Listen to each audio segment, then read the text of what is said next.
Esse papo é importante. E eu não sei... Ai, tá bonita a mesa, hein? Dá até vontade de experimentar. Só que hoje a gente vai falar de uma complicação dessas comidinhas maravilhosas, que é intoxicação alimentar. Recebemos aqui no programa o gastrocirurgião Marcos Belotto de Oliveira. Bem-vindo! Tudo e você, Tudo boa ótimo. tarde. Olha para essa mesa, Camilinha. A gente ama. Olha isso, Carica. Ai, que delícia. Sushizinho, peixinho cru. Aí aqui tem um camarãozinho, uma maionese, né, doutor? Bom, gostoso. Só que todos esses elementos estão aqui hoje, porque a gente precisa fazer alguns alertas. Antes da gente começar com algumas imagens que a gente tem aqui e até sintomas de intoxicação alimentar, queria que você introduzisse o assunto, porque é muito importante que a gente pense nisso durante todas as estações, todo o período, o ano inteiro, doutor. Isso, Carol, é o que acontece. Todo mundo já teve ou vai ter uma intoxicação alimentar. É verdade. Nos períodos que são mais quentes, os alimentos acabam estragando pela própria temperatura ambiente muito mais rápido. Tá. Então, os alertas que a gente tem que ter, principalmente no verão. E no Brasil, que é um país tropical que é mais quente do que, por exemplo, na Europa. Hoje, cada vez mais, a gente come alimentos crus. E esses que a gente vai tentar conversar um pouquinho dos cuidados que a gente tem que ter com eles. Tá, porque falar de intoxicação alimentar, principalmente, é falar de como conservar esses alimentos para que ela não ocorra. Vamos colocar na tela, então, a primeira imagem. A gente tem alguns alimentos que não estão aqui, tem alguns que estão aqui também, para mostrar. Comida de rua é um perigo, doutor? Sim, é um perigo por quê?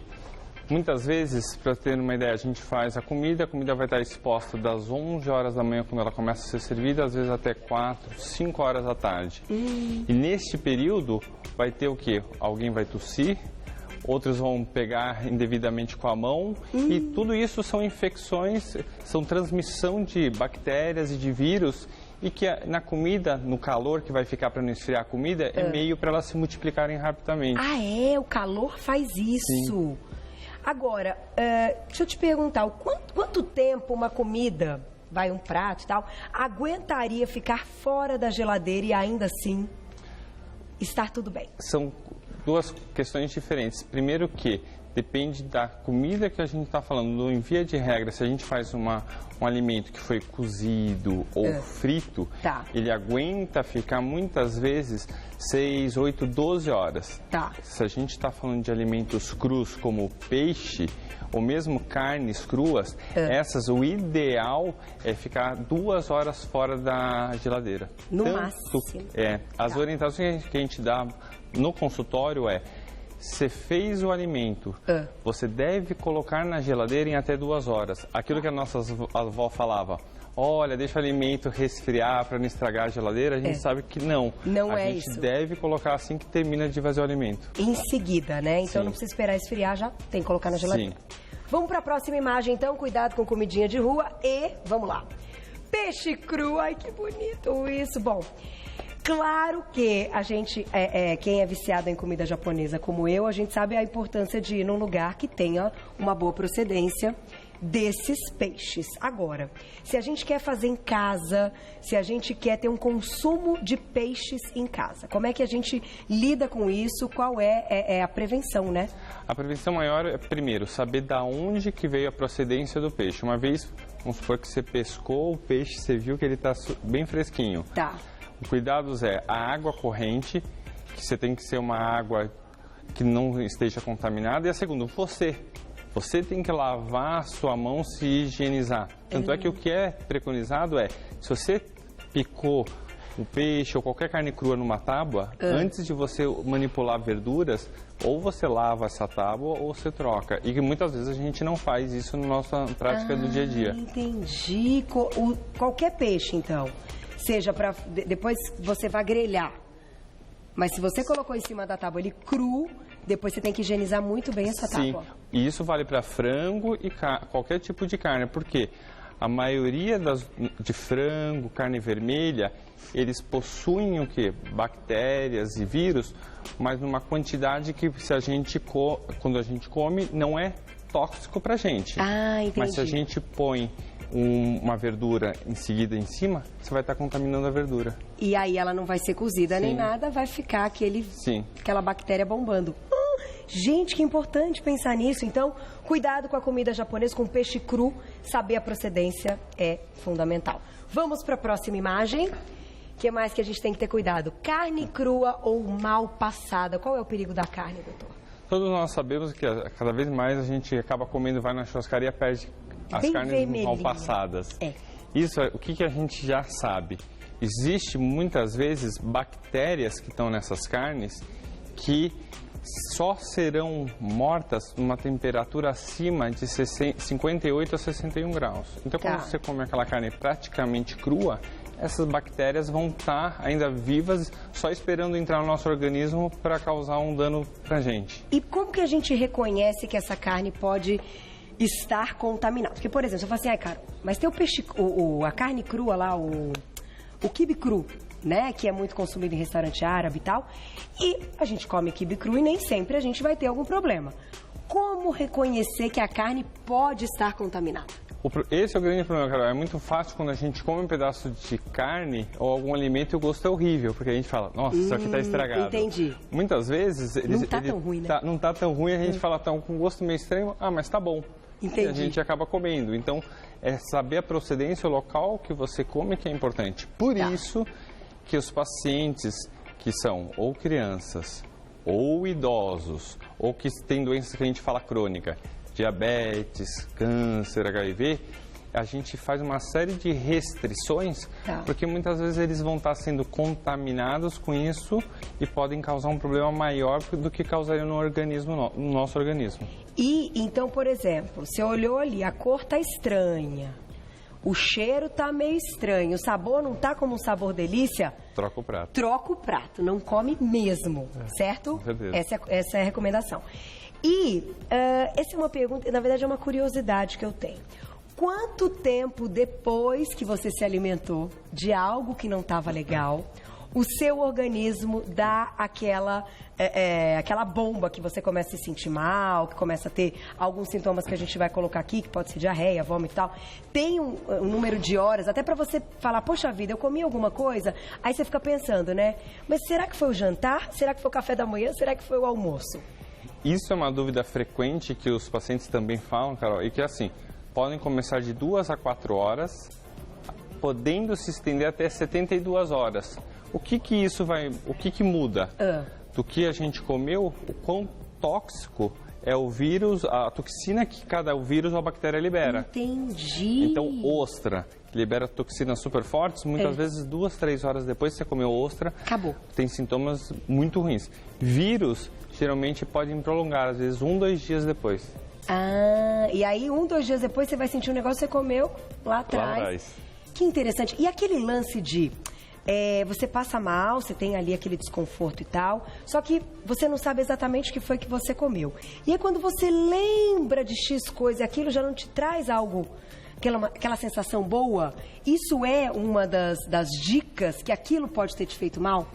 Geralmente a gente conversa isso com o paciente, por quê?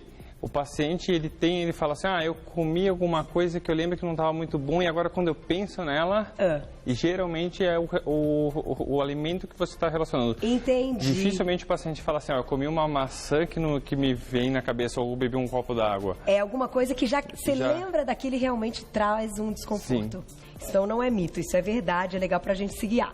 Vamos para a próxima imagem, então, além de carne crua mal passada, alimentos não higienizados corretamente. Doutora, essa é uma parte muito importante, eu acho que vale muito aqui a nossa atenção. Quando a gente vai falar de legumes, frutas, né, como eles devem ser higienizados? Porque a maioria das pessoas coloca as gotinhas lá do, como chama? Sempre esqueço o nome disso. As gotinhas de... Que a gente usa, que pode ser tanto água por vinagre junto, ou as gotas que já tem, que a gente fala de higienização das frutas e verduras. Isso, que tem aquele nome comprido, eu sempre esqueço o nomezinho, mas são aquelas gotinhas que a gente compra no supermercado, produto pronto. E aí, todo mundo higieniza alface, rúcula e tal, as folhas. Essa conduta deve ser feita para todos os legumes e frutas? Sim, todos legumes e frutas, por quê? Cara, vamos pensar que ele está na horta. Na horta, com certeza, muitas vezes cai um cocô de pomba, a terra muitas vezes tem o próprio esterco. Não adianta você pegar e passar só a água corrente. Entendi. Então, a higienização de todas as frutas e verduras cruas devem ser feitas. E é importante que muitas vezes a gente pensa só nos produtos que a gente coloca, mas muitas vezes a contaminação é para a própria água. Então, também é. se você está às vezes num sítio ou numa região que não tem uma água corretamente tratada, essa bactéria pode estar na água e que você está lavando uma verdura e vai ter a bactéria lá. Nossa, então tem que tomar muito cuidado. E para reconhecer que a água não está legal? Isso não é tem, o mais difícil? Não tem, porque ela não vai ter gosto, essa água. E isso é um problema, por isso que acaba sendo um problema de saúde pública. Que a gente não consegue... Não consegue. Pegar, né, descobrir que essa água não está boa. Às vezes, assim, até tem um gosto meio estranho, às vezes um gosto de barro, né? Isso pode ser um alerta. E o mais importante que isso, saber orientar os pacientes qual alimentos que eles devem tomar principalmente cuidado para que podem ter mais sintomas. Tanto é quando você vai viajar, o que ele deve evitar quando sai comer em grandes restaurantes, quando você vai nos resorts que ficam aquelas comidas horas e horas expostas. Se a gente for ver, a maionese que a gente está olhando aqui está com uma cara ótima. Aqui, ó, a maionese, ó. O diretor comentou aqui de viagem de navio. Aqui, ó. É que às vezes tem um pessoal que passa mal a viagem. Olha isso aqui. E ela, apesar de ela estar com uma cara ótima, muitas vezes tem um sabor que não é ruim, só que como ela está há horas aqui no programa, ela já pode estar tendo vírus ou bactérias que vão nos causar essas intoxicações. E essa intoxicação da maionese é a do ovo, é a da salmonela? Geralmente é a da salmonela. Lembrando, 60% a 70% das intoxicações são por vírus, felizmente. E 30% a 40% são por bactérias que são bem mais graves, com sintomatologias muito maiores. Que a gente vai falar agora. Tem mais algum? Então vamos falar desses sintomas, né? A gente mostrou aqui os alimentos. Vamos lá, primeira imagem então. Febre. Sempre vai ter febre ou tem alguns indivíduos que não fazem esse ciclo de febre, mas que podem estar intoxicados? As duas coisas são verdadeiras. A grande maioria das infecções não causam febre, só quando elas são bacterianas. Então, febre, a gente vai falar dos sinais de alerta, é um dos sinais de alerta. E respondendo à segunda pergunta, existem pessoas que podem não ter febre, que o organismo dele é tão comprometido que ele não fabrica, ele não produz a febre como defesa, que a febre é uma defesa do organismo, que ele não produz. Então a gente interpreta a febre como algo ruim, na verdade a febre é muito boa. Sim, porque ela é um alerta importante. Sim, porque é o organismo tentando reagir a algo que está sendo nocivo para ele. É claro que a febre acaba gerando coisas ruins para a gente, em temperaturas altas pode dar convulsão, mas a febre nada mais é que o organismo tentando combater. Interessante. Então, febre, primeiro sinal de alerta dessa intoxicação. Próxima imagem. Dor abdominal. Essa é clássica, né? Essas coisas. Todo mundo aqui já passou mal de intoxicação alimentar? Todo mundo já teve o episódio? Falar disso e olhar para a foto e lembrar, doutor, dá até, sabe assim, que você lembra da cena? Como é ruim. Que dor horrível, né? Além de... É uma dor forte e que é constante e às vezes ela dá aquelas pontadas que a gente até se contrai. E é diferente que assim, quando a infecção é por vírus, geralmente a gente tem mais náuseas e vômitos. E nem tantas cólicas. Quando a infecção é bacteriana, a gente, como vai ver, vai ter muita diarreia e com sangue e muco, além de ter cólicas muito fortes. Então a cólica vem até para mostrar que pode ser já uma infecção um pouco mais grave. E a cólica, só para vocês entenderem o que é quando a alça do intestino contrai. Quando ela contrai muito forte e distende, ela dá essa cólica na gente, essa dor. Gente, o negócio não é brincadeira, não. Eu já passei mal de intoxicação alimentar. Vale ficar ligado. Foi de comida japonesa, faz, graças a Deus, muitos anos, depois que eu descobri o sushi, que eu falo mesmo. Gente, procedência de restaurante japonês é procedência. Tanto que quando perguntam para médicos, para ginecologistas, tem o grupo que permite que as grávidas comam o peixe cru e um grupo de médicos que não permite, né?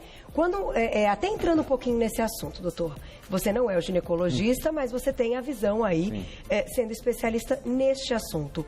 Você acha que, tendo uma cautela, sabendo escolher o lugar de consumo desse tipo de alimento, uma grávida pode comer numa boa comida japonesa? Vou dar o exemplo da minha casa. Tá bom. A minha esposa adora comida japonesa e a gente tem um lugar que a gente sempre vai. Quando ela ficou grávida, ela foi, pensou e ela é médica também, ela falou assim, Deus. não vou arriscar. Por quê? Mesmo sabendo a procedência, existe a chance, por mais que você tome cuidado, o que é mais fácil? Uma fatia de sashimi sem contaminada ou um arroz bem cozidinho ou tofu, que fica cozido na água? Com certeza é a comida japonesa. Entendi. Tanto é que ela quis ainda comer, teve uma discussão, daí a gente entrou no conceito de não comer. Não, eu imagino médicos, ainda os dois médicos, sabendo todo o problema e claro, as consequências, etc. Eu acho que a responsabilidade ainda fica Que não é maior. uma proibição, Entendi. mas eu acho que a grávida, mesmo sabendo as procedências, ela tem que saber, você tem uma chance maior de comer um peixe cru de tá estragado, do que alimentos que são cozidos, ou fritos, ou fervidos. Que vai ser bem mais difícil. Sim. Eu vou falar, assim, pessoalmente, o meu caso, eu sou viciada em comida japonesa. Eu fiquei 5 meses grávida sem comer, que foi quando o chefe Carlos veio aqui no programa e tal. E ele faz culinária aqui com a gente. E ele entende muito de peixe. Ele é um cara que ele bateu o olho no peixe, ele olha e fala assim, isso aqui não está bom. Mas é clássico dele. Ele tem né? E eu confiei neste olho clínico dele. Então eu ia lá, Carol, este peixe está maravilhoso. Esse você pode comer. E eu comi a gravidez inteira no final, sabe? Confiando realmente nesse conhecimento de um profissional que trabalha com peixe todos os dias. Então, eu acho que a gente também tem que pensar um pouquinho nisso, né, doutora? Então, eu abri um pouco essa brecha aí das grávidas, porque eu sei que é uma dúvida constante que as meninas perguntam muito. Mas conversem sempre com o seu médico, tenham aí esse outro lado, porque realmente é arriscar, né? Cada vez que você come é um risco. Mas façam isso com equilíbrio, porque depois ficar em abstinência sem comer. A minha esposa falou logo que teve, um mês depois ela falou, vai comprar comida japonesa. Eu quero comer agora. Vamos lá. Próximo probleminha, então, sintoma, náusea. A náusea é clássica também, e isso é incapacitante, né? Sim. Uma pessoa com náusea não consegue fazer nada. E mais do que isso, como a gente já havia falado, geralmente, como a maioria das infecções são virais e o vírus causa náuseas e vômitos, o paciente acaba tendo isso e isso ajuda ainda mais a desidratar o paciente. Entendi, que aqui é um dos perigos, né? Aliás, o diretor me falou aqui agora, muito obrigada, hipoclorido de sódio. É isso? Para limpar as gotinhas. Ácido hipoclorito. Isso é. Oi, Má? Hipoclorito de sódio. Obrigada, diretor. A Paulinha tá lá cantando também. Eu nunca consigo lembrar o nome desse negócio. Eu lembro as gotinhas. Doutor, ainda falando um pouquinho de náusea, deixa eu te perguntar uma coisa.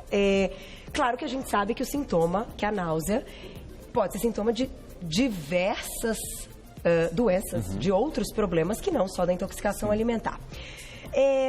Tem aí alguma dica para que essa pessoa, antes até, de repente, ela não está desenvolvendo vômito, ela está só com a náusea, ela está com uma dorzinha de cabeça, ela não está sentindo aquela sensação ruim de ter comido alguma coisa. Tem algo que faça ela sacar na hora que é o início de uma intoxicação alimentar e que possa reverter o quadro o quanto antes se ela tomar alguma coisa? Não. Como a gente vai ver no tratamento, principalmente nas infecções virais, a gente tenta melhorar os sintomas do paciente, que é a desidratação, os náuseas e os vômitos. Não tem um remédio que a gente vai lá e vai combater o vírus nesses pacientes. Entendi. Diferente das infecções bacterianas, que se comportam como a gente vai ver um pouco diferente, que daí sim, você entra com antibiótico. Vamos fechar então o último sintoma, tá aí, dor no corpo, e eu acho que tem vômito também, né? Vômito, diarreia? Vamos lá, então dor no corpo, diarreia, e essa é a última, e o vômito que a gente colocou como náusea, que fechamos o quadro. Esses são os sintomas clássicos de intoxicação alimentar. Para a gente encerrar e concluir essa pauta, o que deve ser feito? A pessoa começa a passar mal, muito mal, começa a ficar fraca, enfim, quem já teve intoxicação alimentar e até coloca para fora, vomita e tal, percebe que aquilo está acontecendo, o que fazer? Tem que ir no hospital ou é um caso que pode cuidar e ficar ali em casa descansando que vai passar? Muito boa essa pergunta, Carol. Existem os sinais que a gente fala de alerta. Febre, diarreia com sangue ou muco. E o paciente sempre fala, o que é muco? Eu falo assim, é tipo um catarro, é um líquido que sai branco. Tá. E você muito desidratado, e eu vou falar os sintomas, você tem que ir ao pronto-socorro. Tá. Na grande maioria das vezes, a gente em casa consegue resolver. E o que vale a pena de ficar de mensagem é a desidratação é o que mais vai depletando e causando mal-estar na gente. Tá. Então, o paciente que fica com a boca pegajosa, praticamente não urina, não faz xixi, a urina dele sai muito escura, são sinais de desidratação. Tá. Mais importante do que ele tentar forçar a comer, o que a gente sempre fala é beba pequenas quantidades de líquidos várias vezes ao dia, para diminuir a desidratação. E com isso diminui o mal-estar. Perfeito. Tanto é que quando você chega no pronto-socorro, a gente dá remédios, mas principalmente a gente hidrata muito o paciente. Isso é que vai melhorar os sintomas. Que ele se sinta até melhor, né? Porque a gente, quando tá assim, nossa, é muita dor de cabeça, tem que ficar deitado, no quarto escuro, parece até que enxaqueca. Porque então o uso de água de coco, Gatorades, que tem sais que a gente perde pelos vômitos, pela diarreia, é importante a gente fazer uso. Eu sempre falo para o paciente, não force a comer. Porque do mesmo jeito, se a gente leva um chute na perna, a gente vai correr, vai doer, porque a gente vai forçar, é a mesma coisa no nosso intestino. Deixa ele pedir a comida. Agora, líquido, sempre faça o uso de pequenas quantidades para evitar de dar mais náusea também. Perfeito, doutor. Muito obrigada. Excelentes explicações e fica a dica. Eu que agradeço, Carol. O cuidado é o mais importante, né? Claro, depois que acontece, a gente quer saber como sair desse quadro, mas o mais importante, realmente, essa bandejinha. Meninas, é o seguinte... Melhor. Não coma, você vai melhor não, né? Depois de tudo que a gente falou, tá aqui há um tempão, não comam, hein? Olha, por favor, depois amanhã não vem um monte trabalhar, né, Paulinho? O que aconteceu? Comemos a comida japonesa da pauta, porque tá aqui há horas. Esse camarão nem pensar, gente, tudo que saiu daqui vai tudo pro lixo. Obrigada, viu, doutor? Muito obrigado. E olha, isso não na verdade, desperdício. Na verdade, a gente precisa realizar a pauta e até para mostrar que... estraga, e vocês viram, desde a hora que começou a pauta, só pra gente fechar, Má, só um minutinho. Ó a cor do salmão. Depois de ficar aqui exposto esse tantão de tempo, ó. Dá uma olhada. Mudou.